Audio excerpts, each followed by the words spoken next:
example, and the example was of the grinding stone.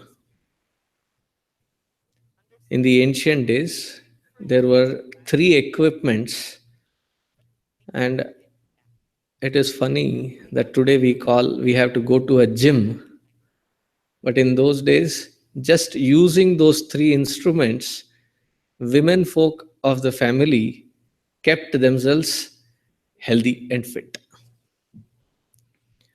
One was the mortar and pestle, because rice today it has become or come back into the fashion or fad that brown rice. It is sad that the original state of rice has to be sold separately and at a costlier price and call it as brown rice. Rice originally comes in brown. When I say this, some of the adults, I can understand children getting shocked or surprised. Some of the adults are, really? The white rice is usually a polished rice wherein all the external fiber is pulled out. So in those days, there was no paddy, there was no rice available in the market. They used to sell paddy. So you bring that, and for every meal, you pound the husk out. And if you had to grind it, then you have the mortar with a stone, an inverted shivalinga kind of a thing, with a peg, and you turn it around. And the scariest part is these women were so expert that the left hand they would turn that rock and push the ingredients between the rock and the mortar with their hands without crushing their fingers in. It's not like they would wait and push and then move. While they're rotating it, they would keep pushing it in. And the third one is the grinding stone, wherein there is a big round circular rock, a heavier one, which is the base, into which there is a peg right in the middle. The upper stone, which is lighter, has three holes in the middle. The middle hole is where the peg nicely sits in so that the upper stone can rotate around. The other two holes are for feeding in the grain. How many of you have not seen it? A grinding stone. If you Google ancient Indian grinding stone, you will see it. How many of you have used it? Okay, good. So you know what I'm talking about. The way you use the power and how you do it, you can get it in a granular format or you can get it into a powder format. So when the grains are thrown in, supplied, the farther the grain gets away from the peg between the two stones, the finer it gets crushed. The closer it is to the peg, the closest one remains intact, does not get crushed. So Ramakrishna Paramahansa Ji used to use this particular example in saying that those who are closer to the center within are less agitated and crushed by samsara. The farther we get away from the center of our own being, what we see is frustration, agitations, irritations. How often do we get irritated? You don't need to answer. You know the answer, right? Disenchanted with life, cry over things, feel left out, feel devastated, sometimes depressed. All these things happen as we are far away. The farther we are, the more agitated we are. The closer we are, the more at peace we are. So in the last shloka, it was said, Sparshan kritva bahirbahyan chakshushchaivantare bhruvoho. Sparshan kritva bahirbahyan. All the external stimulus, to pull ourselves away from it and to find a pocket of solitude in life. When can we find a pocket of solitude? Remember, this is not to be done when the responsibilities are at a high stake and demanding your presence and your interaction. It is at that time wherein you are least compelled by the externalities of your responsibilities. When is the best time for it?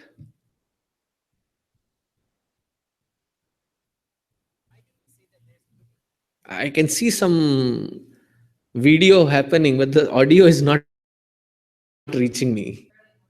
There are two best times. One is early morning, and the second is late at night just before retiring, wherein you have done everything. And early morning, you are yet to get into any responsible mode.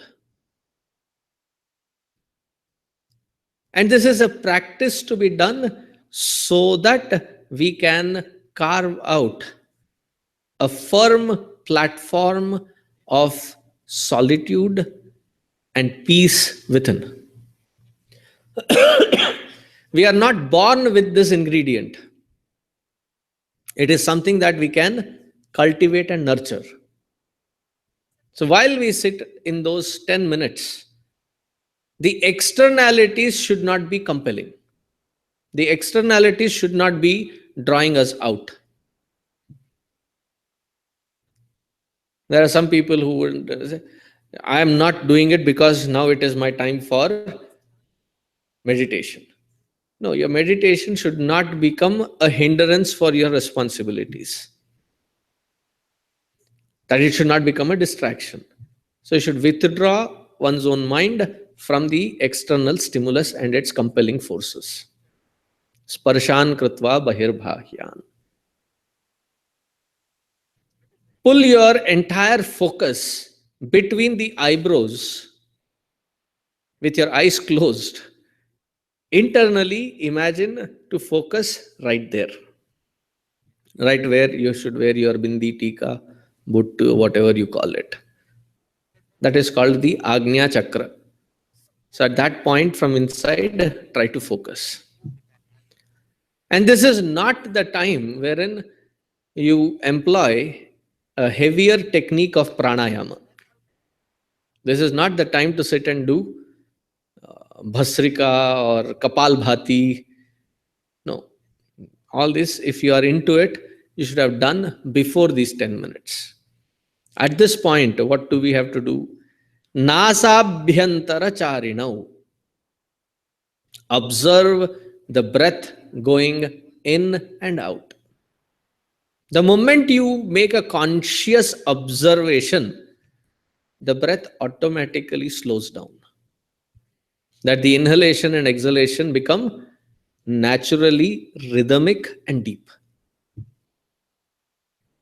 Then imagine to pull all the lower format of energy to your hridaya, which is right here. What do you call it? Medical term? Solar plexus? Doctors. Somewhere here, right? Solar plexus. Right above that. I know there are two doctors at least. And all the upper energy, imagine to draw it down into that and balance it. So now what you are doing is you are bringing the energies, balancing it, focusing the breath in and out, and then bringing or drawing your complete focus or attention at this point. Are you getting it?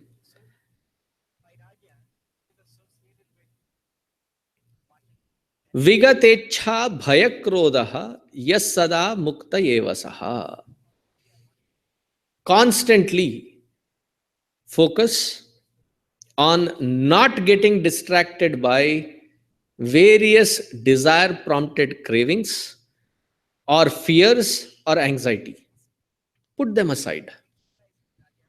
Meaning, even if there is a thought occurring, thought flowing, don't try to investigate into the content of the thought.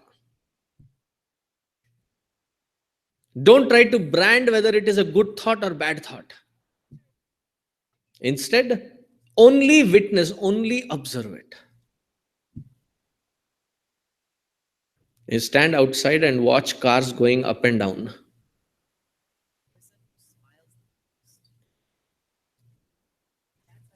Just watch the car go up and down.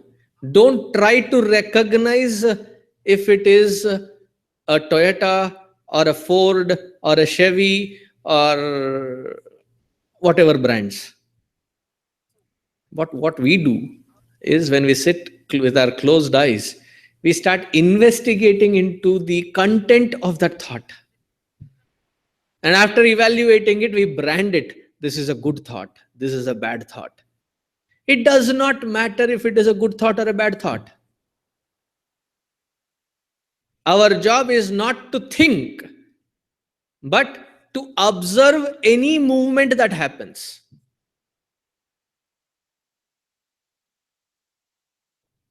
And don't try to resist thought. That's the next mistake that people do. Oh, they're getting too many thoughts. Let me block all thoughts. The moment you are trying to put an effort, a doership is born, and the meditation is again lost. So don't try to block it either, but instead, only observe. But the intensity of these thoughts and emotions that which occur, we have to take care prior to, meaning the rest of the hours of our day, we should be able to take care of it in such a conscious way that they don't become a hindrance while we are sitting on the seat of meditation.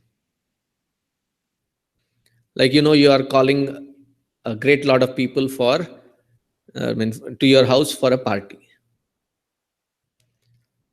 And you have only so much time. So in your prep work, don't you start cutting whatever required and vegetables and things like that prior, a day earlier or whatever, cut it and put it, name it and put a saran wrap on it, and then do you all do it? A prep work prior to it is required. Similarly here, the rest of the day, how we spend it, rishis have said that spend the time in such a way that the intellect has the capacity to disconnect from the thought and be the observer. And in order to disconnect, the intellect needs to have a certain energy, certain strength to it. It has to have that energy to withdraw from it. And to strengthen that intellect, they have suggested two methods. One is to make it a conscious practice to chant the name of the Lord. Chanting is not a meditation, but it helps strengthen that mind to withdraw, to disconnect from the thought processes. And to read constantly the Vedanta Vichara, wherein it consistently emphasizes that you are not the body, mind, and intellect, but the conscious principle which enlivens it. This has to be hammered in again and again and again for that conviction to be rightly established within. Then you make an observation of all the thoughts move by. But instead, Our priorities are so wrongly aligned, messed up. So there was a professor, and he was the mentor for various people getting their PhD degrees. He had helped a lot of people, and he was retiring. And he had helped about 100, people get their PhD. And on his day of retirement, one day prior, he invited all these 120 people for a gathering before he could retire. And he arranged for a small snack and tea and things like that. So, from various other offices, he gathered all the cups that he could, people could take tea in. So, as he was sitting there, he made a note, he made an observation that finally, when it was his turn to take a cup of coffee, tea there, the kinds of cups that were left behind had a crack in it, or it had been chipped off, or the ear of the cup was broken. So the professor poured himself a cup of tea and he said, "Let this be my parting advice to you. The first set of cups that went by when you are pouring yourself a cup of tea were those that were looking glamorous.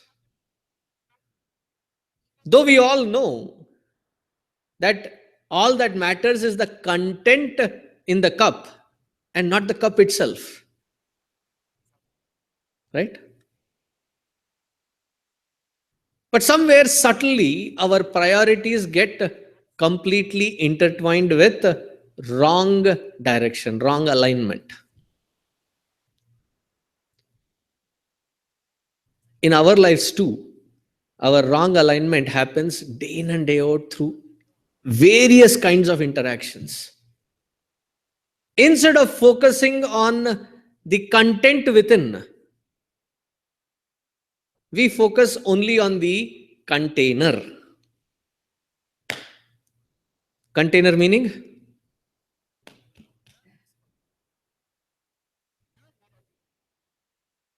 how should this container look? How many of you have Indian channels at home? Anybody? Wow. Sane people. It was like a surprising wow. As in every session, at least there are half of the session which raises their hand. When you observe back in India, what is their focus?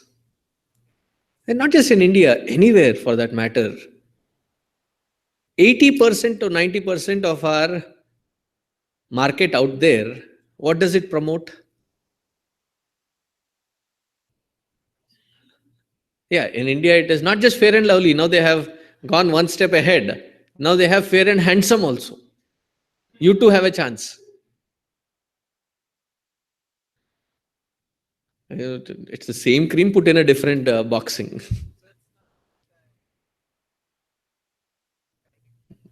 People feel, men feel little left behind or odd to use fair and lovely, that they get ridiculed. No, I'm now using fair and handsome.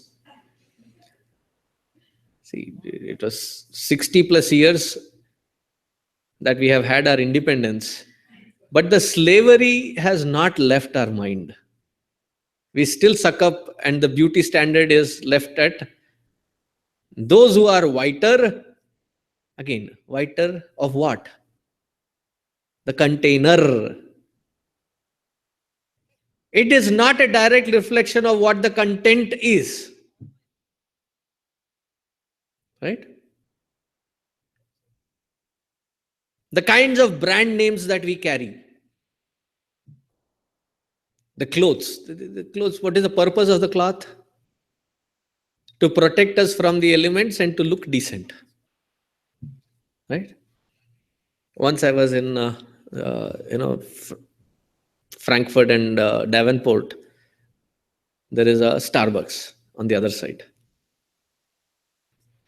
Once I was there late in the evening, and there were a bunch of kids, 11th, 12th graders, and they were in a hushed voice discussing something. And I must have been a very sharp dog in my last life. My sense of hearing and smell and taste are pretty good.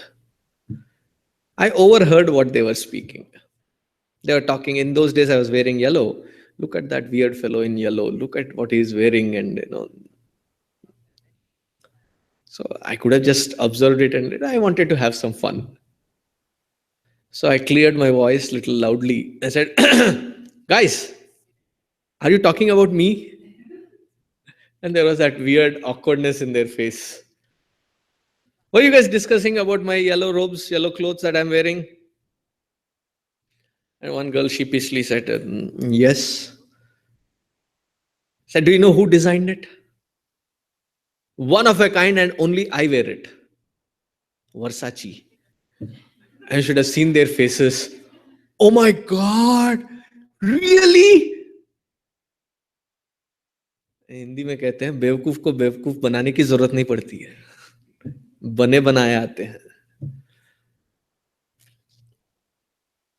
We get carried away with not its purposefulness, rather than the name, the brand, the identity. We say that the peer pressure, or the, what is the other thing that is going around these days? Bullying is only in the schools and the educational institution. We have just grown tall and wide. Even as adults, don't we have the same kind of system happening? Compare, compete, confuse. And if the people who are not in the same standard, then we try to judge them, evaluate them, ridicule them, pass comments on them. Have you seen such kind of gossip environments around? Constantly, that is the only chatter. You go into a mall, 95% of that mall caters to this container, nothing to do with the content. The whole education system is nothing but how to manage and manipulate the container, and nothing about the content within.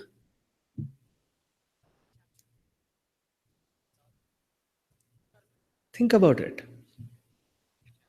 And what is Ramakrishna Paramahansaji's example say? The farther away we are from the content, higher is our agitation. And people say, Swamiji, my mind is so agitated, I need to do something. Will meditation help? Meditation will help only to that person who has changed this priority. Without that switch changing, you will only burn yourself out. Do you understand the volt system? 240 versus 110. Where do they use 240 volts? India. Where do they use 110? Here.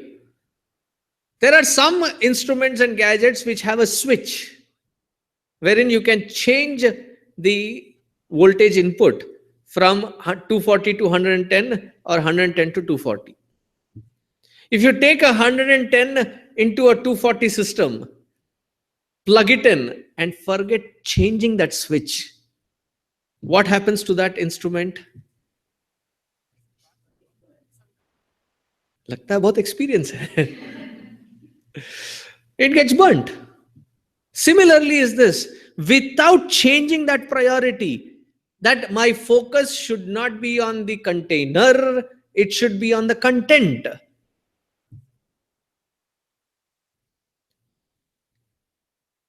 In the Puranas, there is a story of Hiranyakashipu. Do you all recognize Hiranyakashipu?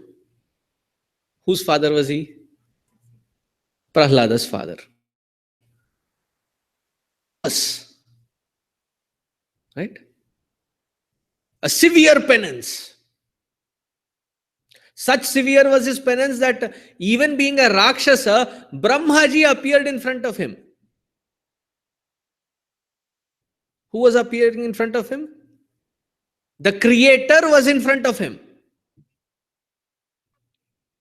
And with that Creator right in front of him, what does he ask for? He asks for various methods and techniques wherein the container doesn't get contaminated. That this body should not perish, whether it is daytime or nighttime. It should not perish because of a human being or an animal. It should not perish inside or outside, up or down. Various kinds of. Now, where was his focus? The container should not be disturbed. If our focus and priority is still on the container, are we that far away from Hiranyakashipu? Is Hiranyakashipu really a mythical character? Or when we stand in front of the mirror, all that we see is nothing but a Hiranyakashipu?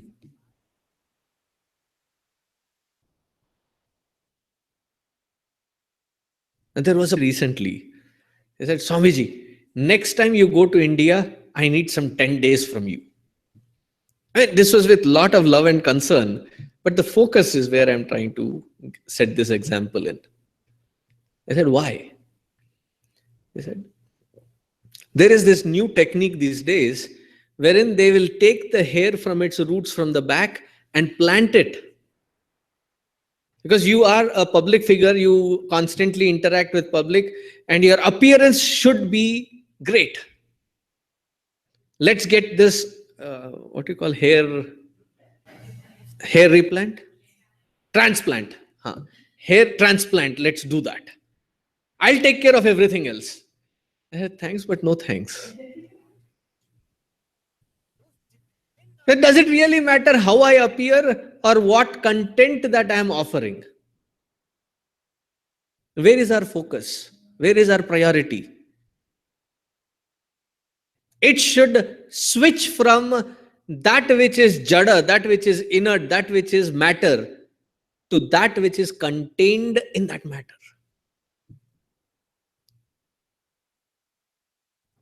We say we don't have time for spirituality. I'm going to be a little ruthless here. Gave you forewarning. We say we don't have time for spiritual practices like puja, japa, dhyana, shastra vichara. We are busy people, Swamiji.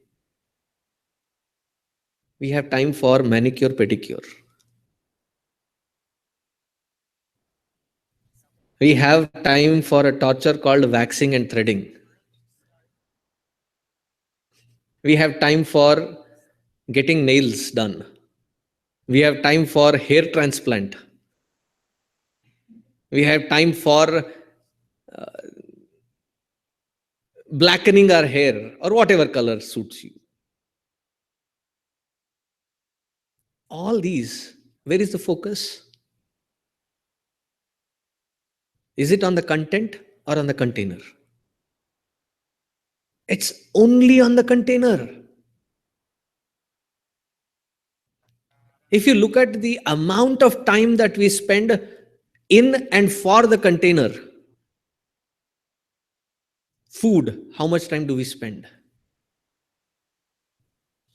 A lot. Especially when it comes to a vacation or a Saturday and a Sunday, nothing but food. Breakfast, snack, lunch, again snack, some tea, again dinner, and then clean up. Mothers, happy Mother's Day. Isn't that where effort goes in constantly?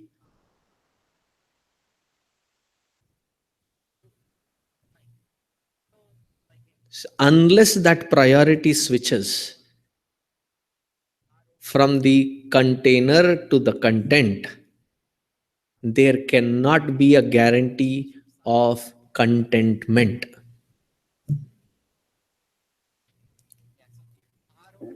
With the layers of containers, there can never be contentment. All our frustration, irritation, agitation, disappointments are from where? Different layers of containers, isn't it?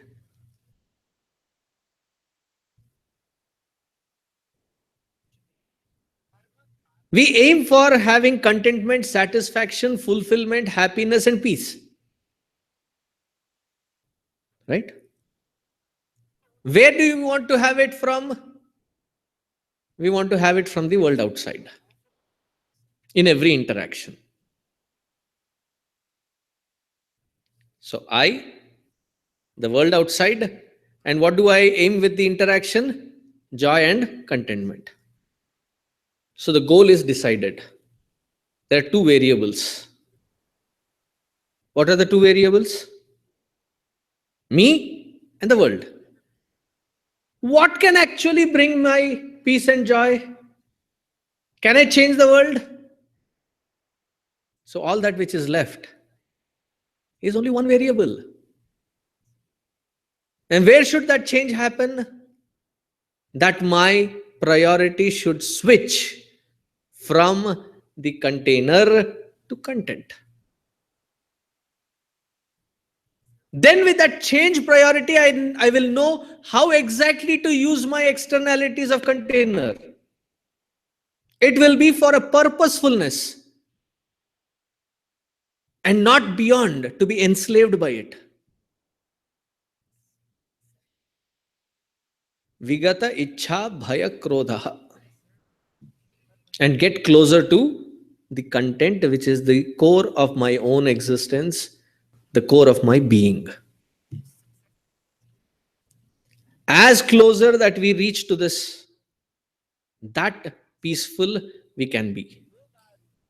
Who is this content? What is this content? So that is given in the 29th shloka, which we have already read. Bhoktaram yajna tapasam sarvaloka maheshwaram suhridam sarvabhutanam gnatva mam shantim richati. Knowing this as my true nature or the content of my being is where lies my true state of peace. Shantim richati. Is there anybody who does not care for peace of mind? ऐसा कोई व्यक्ति है जिसे शांति पसंद नहीं?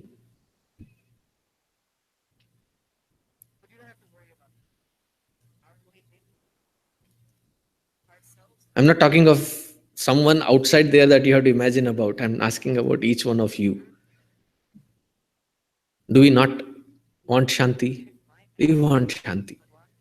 Where is that Shanti? The core of my being. Not the mind, it is not a feeling. Not the intellect, it is not an idea. It is my state of being.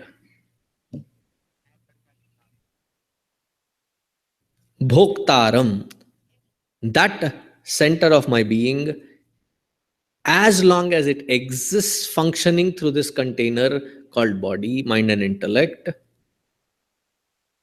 all the functionalities of this body, mind, and intellect are enlivened by. See, those who are sitting around their near one who has just passed away, what is one thing that they cry about? That bring tears to our eyes. One thing that definitely is common is that which is lying in front of me is not the person. It is that which was enlivening, which has left this body. So even in that saddest moment, we recognize the truth that this container is not what I was loving. This container was not what was giving me that secured feeling. It was that who was enlivening. Enlivening principle is called bhoktaram. Without whose presence, nothing can be enjoyed or relished. Nothing can be interacted with. Bhoktaram. Yajna tapasam. that who, because of whose presence I can perform all my activities, yajna, and that because of whose strength I can perform my penances and austerities. The bhoktaram, the outside interaction. Yajna tapasam, turning and doing sadhana, is also possible only because of that principle of life, the core of my existence. And this is what we call as Ishvara, God. See, when I have interactions with various faiths, and when it is to interact with an atheist, they come vehemently with an argument saying, no, there is no God. The way you have defined God, that it is someone staying up there in the heavens, that is like a puppeteer manipulating your life. Yes, if that is the definition of God, then I would say there is no God, there is no heaven. What does Vedanta say? Who is that God? That which is the life principle, because of which this body, mind, and intellect, the layers of matter, can function. That in itself is God. And no atheist can ever deny that.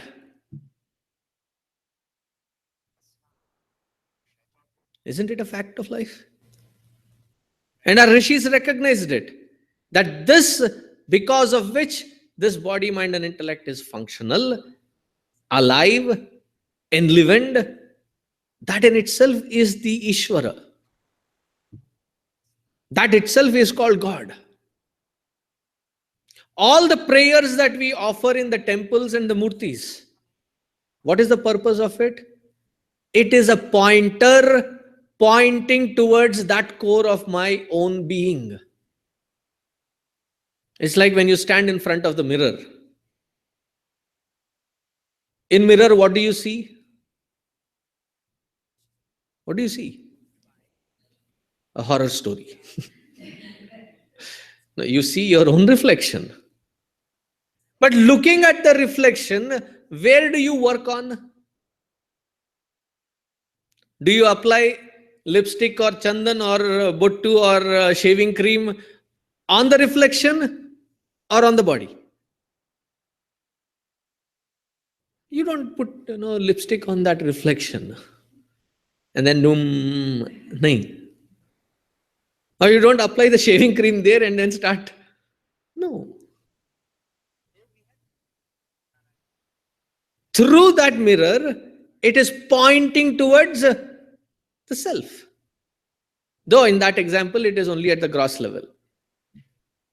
Similarly, when we sit in front of that altar, whenever we are in that deep sense of gratitude and offering our prayers, invariably we all close our eyes.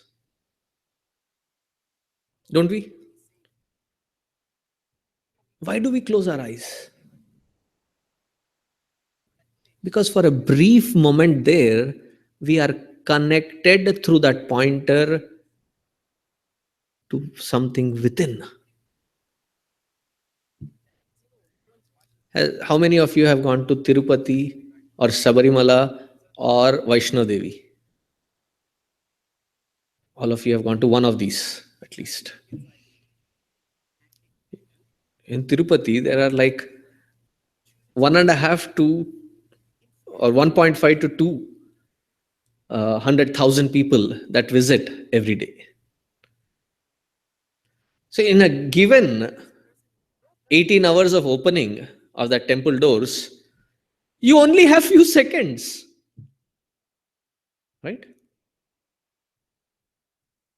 So when you stand there for those brief 5 to 10 seconds that you get before you get yanked out, jargandi, and pushed out,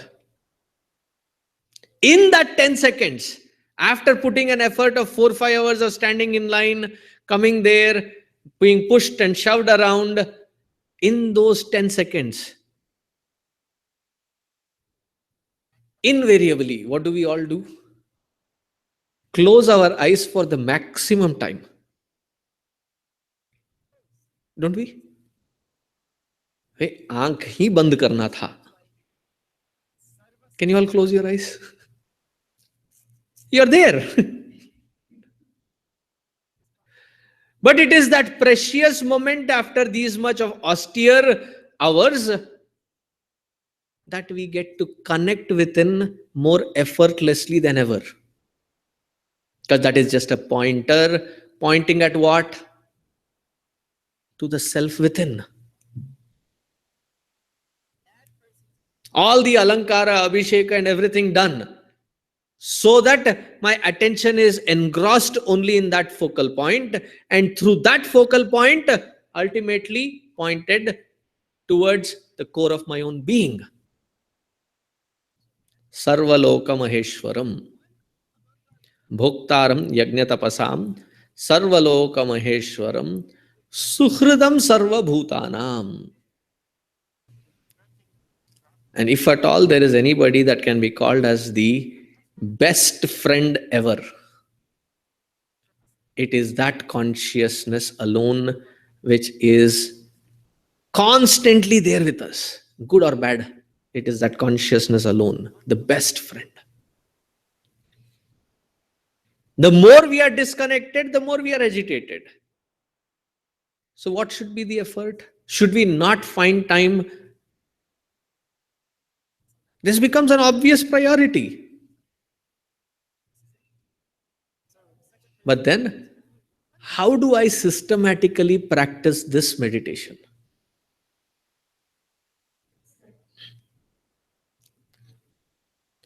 There are many problems here. Because in today's market out there, anything and everything with an orange garb and a little decoration and ambience can be sold as meditation.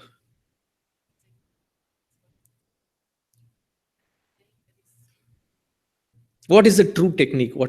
Is there many techniques or there is only a method?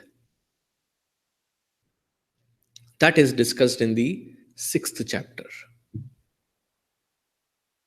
which is called Atma Samyama Yoga or Dhyana Yoga. Those of your friends who are drop and pass by kind of parents, please inform them also. Let they be benefited from the 6th chapter. Because this is one of the most important things, especially in today's kind of culture that we have established ourselves in, that we are the farthest away from. See, Kali Yuga, do you know what are the different meanings of Kali? Kali means dark age. Kali also means an age wherein predominantly we are mechanical. We live our lives mechanically. Enslaved to Kali. Kali here means instruments and gadgets.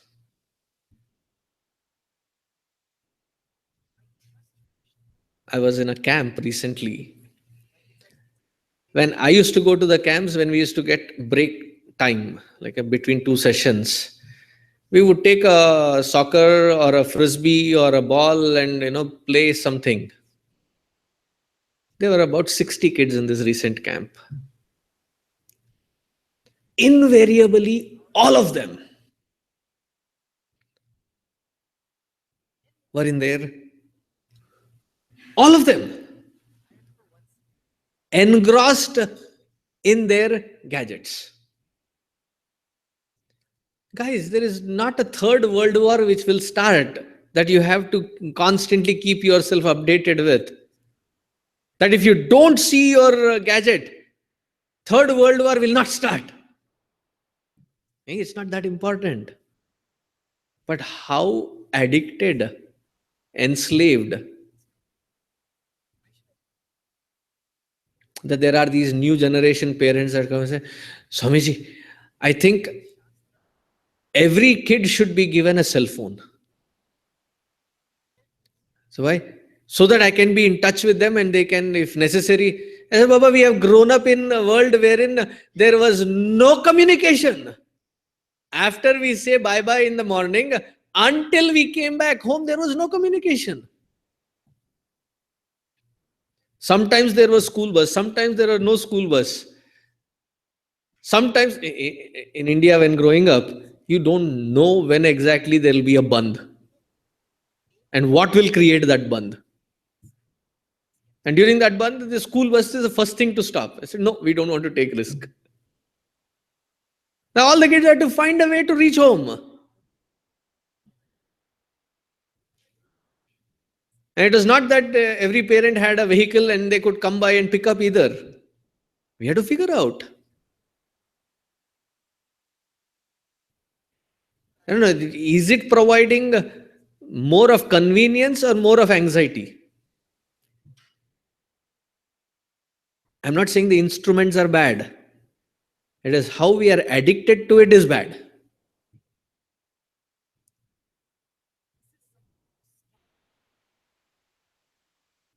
To find that rooting within.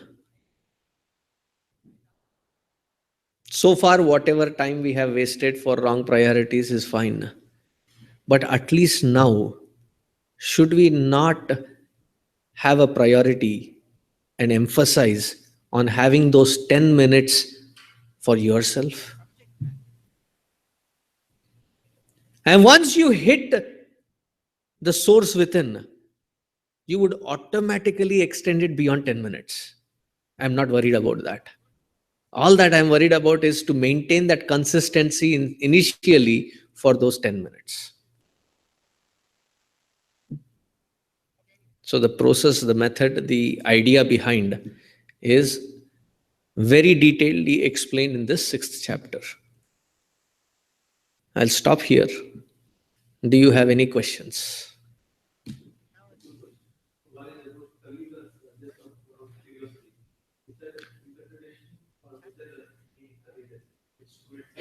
Yeah, it is the meaning. And no wonder in another few years, I see that artificial intelligence is going to take over and it is going to be instruments.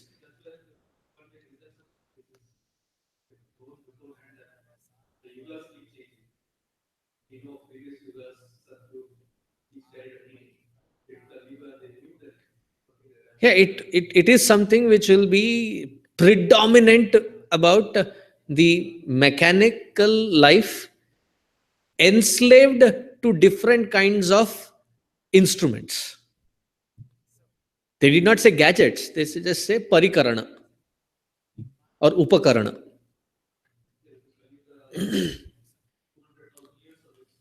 432,000 years, and we are just in the 5,120th year.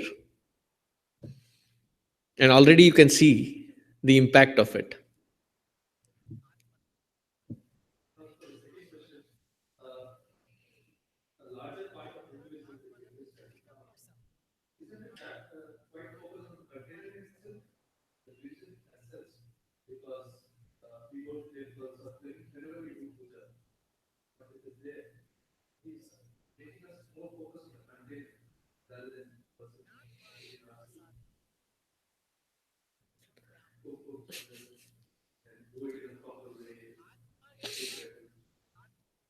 See, the Kumkum Chandan, Abhisheka, and things are not for this body.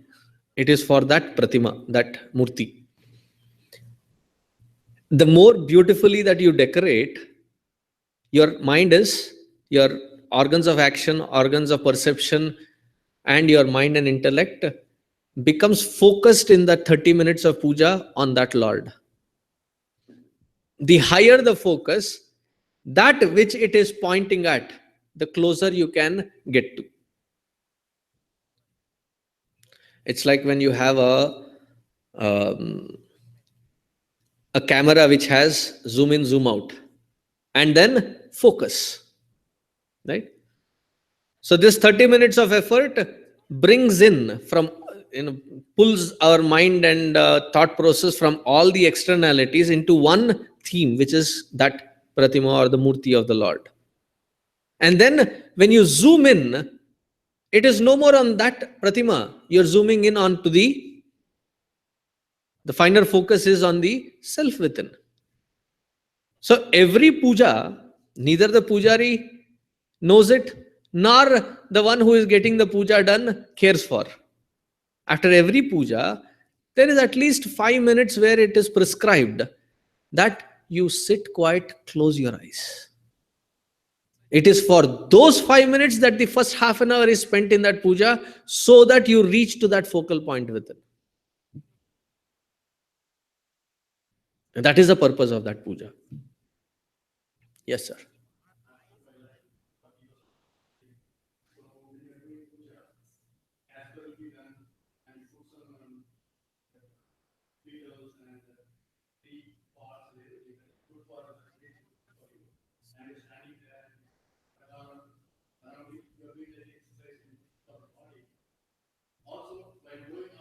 See, doing the pradakshina around has another meaning. There are very subtle processes which have been employed. That it is that hub wherein, with all the Vedic chanting and everything, the environment is energized. So when you do a circular motion along with it, it has a magnetic effect that this body, when it's also atoms, they get realigned. All the matter gets realigned, that you start absorbing that energy, that it becomes easier for such individual to withdraw that focus within because it has been energized.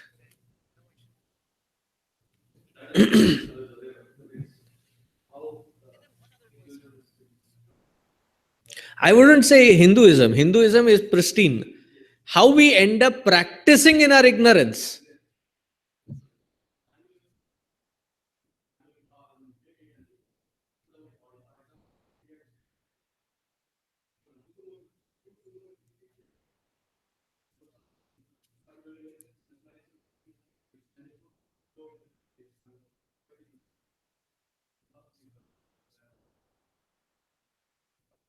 So there is a method to the madness.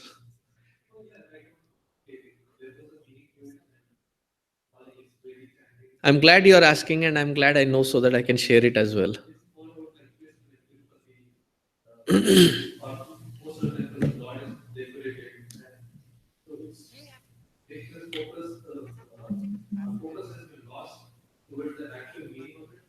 So now that I have refocused or realigned your understanding, next time you go, you should have a better experience. This side, no questions.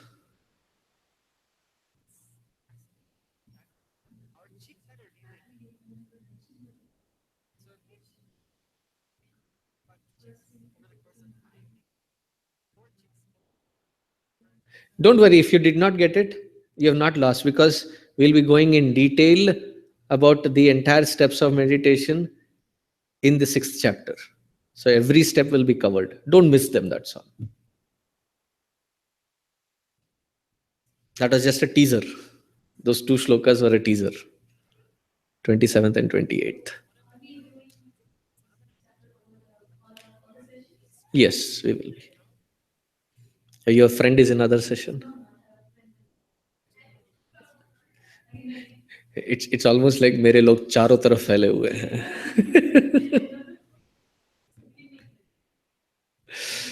चलो. In the last portion of the 4th quarter, by that time I would say better realize now only. Why wait for that avatar? The Kalki avatar. There are some fake ones out there in India who claim themselves to be the Kalki avatar. Don't get trapped.